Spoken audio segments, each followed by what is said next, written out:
Global level पर भारत एक बड़ा तहलका मचाने जा रहा है, जिसे देखकर भारत के दुश्मनों की नींदें जरूर उड़ जाएंगी। भारत के शत्रु किस बात से परेशान होने वाले हैं, बताएंगे आपको। वहीं दूसरी तरफ वक्फ बोर्ड को लेकर विपक्ष हंगामा क्यों कर रहा है? विरोध करना है क्या सिर्फ इसलिए विरोध कर रहा है विपक्ष? बेगानी शादी में अब्दुल्ला क्यों दीवाना बन रहा है, जानेंगे इसे भी। इधर दिल्ली में सीएम फेस से जूझ रही बीजेपी, तो आतिशी को किसने दिया बड़ा ऑफर? एक नजर इस पर भी। नमस्कार, खबर प्रधान शो देख रहे हैं आप और मैं हूं संगीता श्रीवास्तव।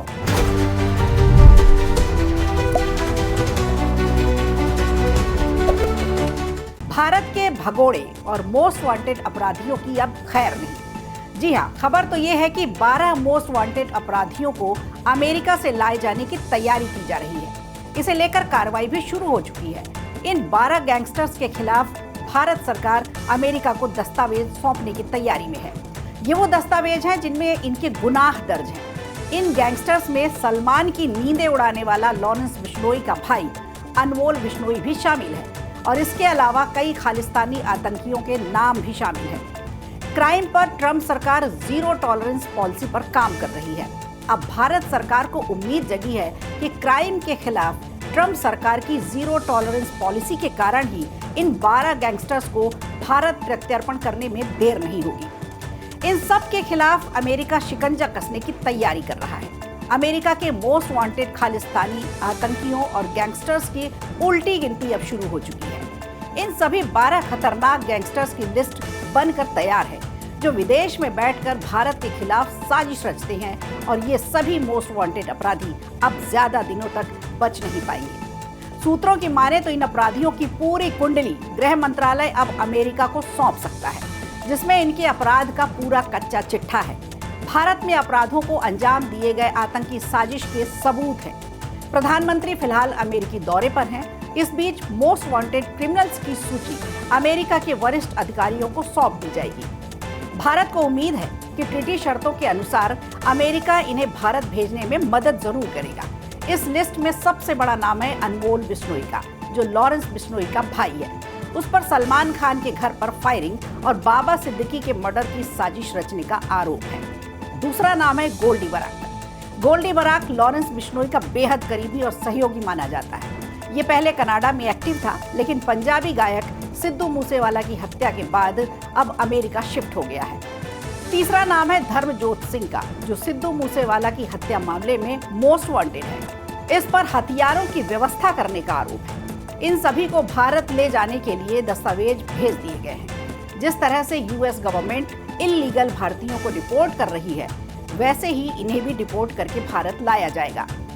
ट्रंप के सत्ता में आने के बाद ऐसे लोगों की लगातार तलाश की जा रही है, जो अपने देश में पहले क्राइम करते हैं, फिर दूसरे देश में जाकर छिपे बैठे होते हैं और भारत के खिलाफ साजिश रचते हैं। पीएम मोदी की अमेरिकी यात्रा के दौरान इस मुद्दे की तैयारी पूरी दिख रही है, और अगर ऐसा हुआ तो ये मानकर चलिए कि ये सभी मोस्ट वांटेड जल्द ही सलाखों के पीछे होंगे।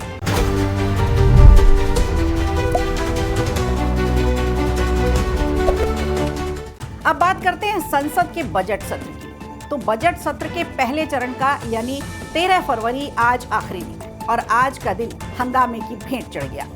दरअसल राज्यसभा में बीजेपी सांसद मेधा कुलकर्णी ने वक्फ बिल पर जेपीसी रिपोर्ट पेश की। अब जैसे ही देश में जगह जगह हो रहे अवैध कब्जे को हटवाने का बिल संसद में पेश किया गया, वैसे ही विपक्ष ने इस पर हंगामा करना शुरू कर दिया, जिसे लेकर राज्यसभा में नेता प्रतिपक्ष मल्लिकार्जुन खड़गे ने कहा कि जेपीसी की ये रिपोर्ट फर्जी है, क्योंकि इसमें विपक्ष की असहमतियों को डिलीट कर दिया गया है और ये बिल्कुल असंवैधानिक है। वहीं दूसरी तरफ आम आदमी पार्टी के सांसद संजय सिंह ने कहा कि हमने अपना पक्ष रखा है, इससे सहमत या असहमत आप हो सकते हैं, लेकिन कूड़ेदान में कैसे डाल सकते हैं। आपको बता दें, जेपीसी ने 30 जनवरी को अपनी draft report Lok Sabha speaker Om Birla को सौंप दी थी, और ये रिपोर्ट कुल 655 पन्नों की थी, जिसे लेकर 16 सदस्यों ने इसके पक्ष में वोट डाला था। वहीं 11 मेंबर्स ने इसका खुले तौर पर विरोध किया था।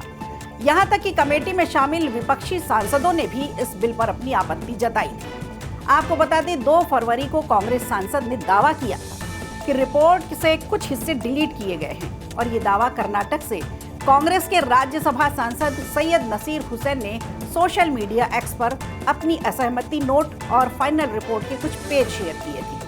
उन्होंने लिखा कि वक्फ विधेयक 2024 पर जेपीसी के सदस्य के रूप में मैंने विधेयक का विरोध प्रस्तुत किया था, असहमति नोट दिया था, लेकिन चौंकाने वाली बात यह है कि मेरे असहमति नोट के कुछ हिस्सों की जानकारी मेरे बगैर एडिट कर दी गई। जेपीसी पहले ही तमाशा बनकर रह गई है, लेकिन अब वे और भी नीचे गिर गए हैं। लेकिन सोचने वाली बात यह है कि विपक्ष इस विधेयक को लेकर इतना हैरान, इतना परेशान क्यों है? क्या विपक्ष को ये डर है कि वक्फ खत्म होने से उसकी राजनीति खत्म हो जाएगी, या फिर उसके मुस्लिम वोट बैंक बट जाएगा और हिंदू वोट पूरी तरह से भाजपा वाले एनडीए गठबंधन के हिस्से में चले जाएंगे?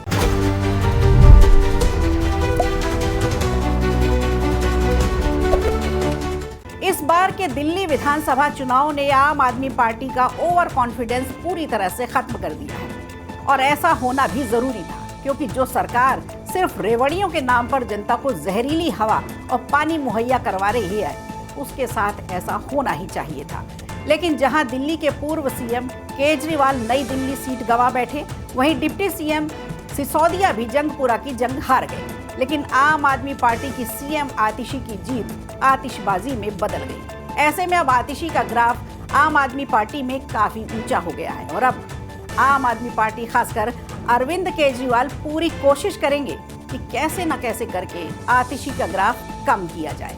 जैसे केजरीवाल ने अन्ना हजारे के साथ धोखा किया, बेईमानी की। अब इन सभी बातों को ध्यान में रखते हुए कुछ सवाल मन में आते हैं, और वो ये कि क्या अब दिल्ली में आम आदमी पार्टी को पूरी तरह से आतिशी के भरोसे दे दिया जाएगा, या फिर आतिशी अपना दल बदल लेंगी? हालांकि आतिशी दल बदले इसके चांस थोड़ा कम है, क्योंकि वामपंथी माता पिता की संतान आतिशी की विचारधारा क्या है ये हम और आप अच्छी तरह से जानते हैं। लेकिन राजनीति में कुछ भी हो सकता है। सूत्रों की माने तो अंदर खाने से खबर निकल कर आती है, और वो ये कि कांग्रेस ने आतिशी को पार्टी में आने का खुला ऑफर दिया है। साथ में ये वादा भी किया है कि उन्हें कांग्रेस की केंद्रीय कोर कमेटी में भी जगह दी जाएगी। हालांकि अब खबर ये कितनी सही है, कितनी गलत है, इस बात का सिर्फ अंदाजा ही लगाया जा सकता है। लेकिन हाँ, अगर कांग्रेस की तरफ से आतिशी को ऑफर मिला है, तो दिल्ली में मिशन लोटस नहीं, इस बार मिशन पंजा सक्रिय जरूर हुआ है।